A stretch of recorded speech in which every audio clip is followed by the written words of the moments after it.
Shalom, brothers and sisters. Welcome to God's Gym Daily Devotions, day 484. Let's open our time in prayer. Heavenly Father, we thank you for the privilege of being able to spend time with you. Truly, you are kind, sovereign, and you call us to occupy our time with you. Heavenly Father, today show us exactly what takes up our time, what prevents us from occupying it with you. If we're not busy with you, we're probably busy with something else. Heavenly Father, as we study today's passage, please be with us because you're the only one who can teach us without misinterpretation. We love you, Lord. In your mighty name we pray. Amen. Today's Devo is entitled Get Busy for God. And today's passage can be found in 2 Thessalonians chapter 2, verse 15, which reads, Therefore, brethren, stand fast and hold the traditions which you were taught, whether by word or by our epistle. I'm reminded of this one quote. If an idle mind is the devil's playground, a silent mind is God's training ground. Here's the thing.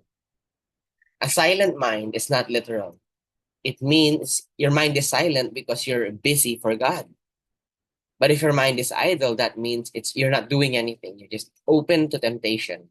And believe me, I get that a lot.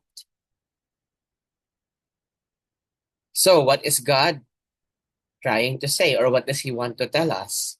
He's trying to tell us to be busy for him. He's telling us to be busy for him.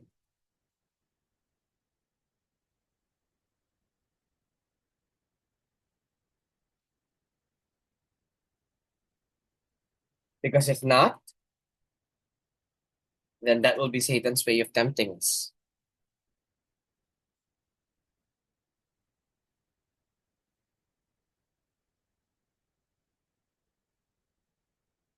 Right? That is exactly how he will get to us when we are idle. So let's not be idle. Let's stand up, share the gospel, do whatever it is that the Lord asks us to do while we're waiting for his return. Remember, we are all just waiting for his return. We should all be concerned of whether our lives are pleasing to him or not, instead of the things we normally put our attention on.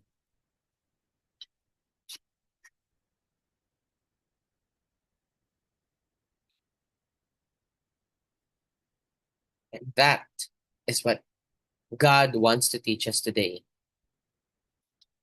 So let's pause and reflect. What occupies our time?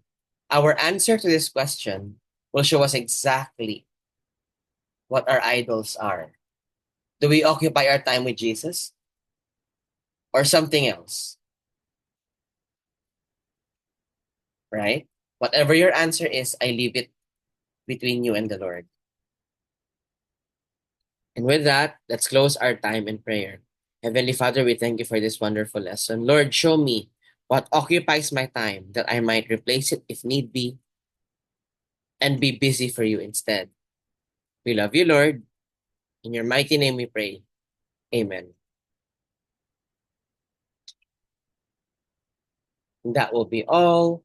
God bless and keep you. Shalom, shalom, brothers and sisters. Shalom, shalom.